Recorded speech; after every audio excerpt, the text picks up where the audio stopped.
அதுக்கப்புறம் தான் நியூஸாக வருது, நாளைய முதல்வர். பத்திரிகை நண்பர்கள் அனைவருக்கும் வணக்கம். சந்தோஷம். டைம் கம்மியாக இருக்குது. மேடையில் இருக்கும் அனைவருக்கும் வாழ்த்து சொன்ன வந்த அனைவருக்கும் என்னுடைய நன்றியை தெரிவிச்சுக்கிறேன். இந்த கதையில் ஒரு நல்ல கதாபாத்திரம் கொடுத்த கோபி சாருக்கு என்னுடைய நன்றி.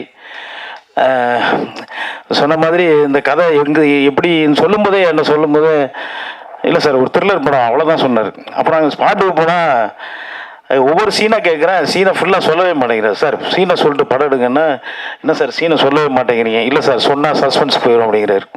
எனக்கு அதனால் சீனு சொல்லாமலே என்னை நடிக்க வச்சாப்புல. இவர் ஹீரோ யாருங்க அப்படின்னு கேட்டால் போய் நின்று கண்ணாடி போட்டு பாக்யராஜ் சார் மாதிரி வந்து நிற்கிறாரு.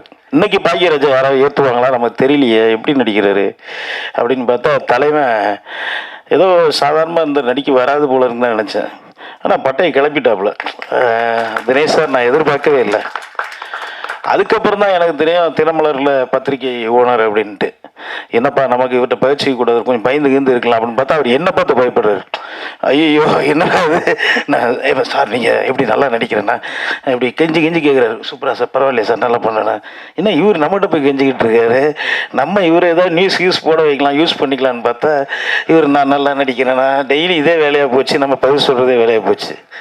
அதுமாதிரி நம்ம ஆனந்த பாண்டி தம்பி அவனும் இதே தான். அண்ணா பரவாயில்லையாண்ணா தம்பி வந்துடுவேண்ணா. வந்துடுவேடா, எங்கடா இது சினிமாக்குள்ளே தானே இருக்குது, வேற எங்கேயா போயிருக்கேன். நான் சாலிகிராமத்தை சுற்றும் போது கண்டிப்பாக வந்து தான் வேறு வழியே கிடையாது, வந்துடுவேடா அப்படின்னேன். அதுமாதிரி அந்த பொண்ணுங்க அவங்க ட்ரெஸ்ஸை பார்க்குறதே வேலை, இவங்க அங்கேயே பார்த்துட்டு இருக்காங்க மைக்கை வச்சுட்டு. இல்லைடா நம்ம எல்லாருமே தான் அப்படி, ஏன்னா என்ன சொல்லலாம் தப்பாக நினைப்பாங்க. இந்த பிள்ளைங்க ட்ரெஸ்ஸு கவர்ச்சியாக கொஞ்சம் பண்ணிட்டு வருமா, சரி நம்ம கண்ணு அந்த பக்கம் அப்படி திருப்பிக்கிட்டு அப்படி வயசுக்கு மரியாதை கொஞ்சம் திருப்பிக்குவோம் அப்படின்னு பார்த்தா டக்குனு அண்ணன் அப்படிங்க. ஐயோ அண்ணன் வேற சொல்லிட்டு அந்த பாப்பா இப்படி. ஆனால் எல்லாருமே ஒரு நட்பாக ஜாலியாக சந்தோஷமாக ஒர்க் பண்ணோம். அதே மாதிரி இணை தயாரிப்பாளர் தம்பி பேர் என்ன மறந்துட்டேன், சித்திக்கு சொல்லாமல் விட்டோன்னா அவ்வளோதான், அடுத்த படத்தில் என்னை வச்சு செஞ்சிருவான். அந்த அளவுக்கு ஒரு கவனிப்பு. இது வந்து ட்ரிப்பு போன மாதிரி தான் இருந்தது. அந்த காட்டேஜெலாம் நாங்கள் ட்ரிப்புக்கு தங்கியிருந்த மாதிரி இருந்தது. நான் நிறையா பேசலான்னு பார்த்தேன், டைம் இல்லாமல் போச்சு, என்ன பண்ணுறதுன்னு தெரில. சார் மன்னிச்சிங்க, படம் ரொம்ப நல்லா வந்திருக்கு, சந்தோஷம்.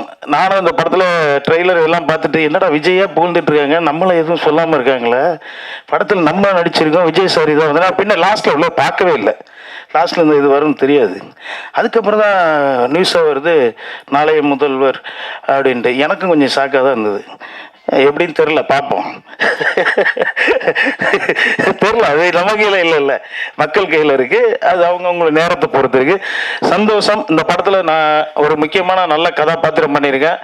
கண்டிப்பாக உங்கள் எல்லாத்தையும் கொஞ்சம் லைட்டாக பயமுத்துற கேரக்டர் தான்.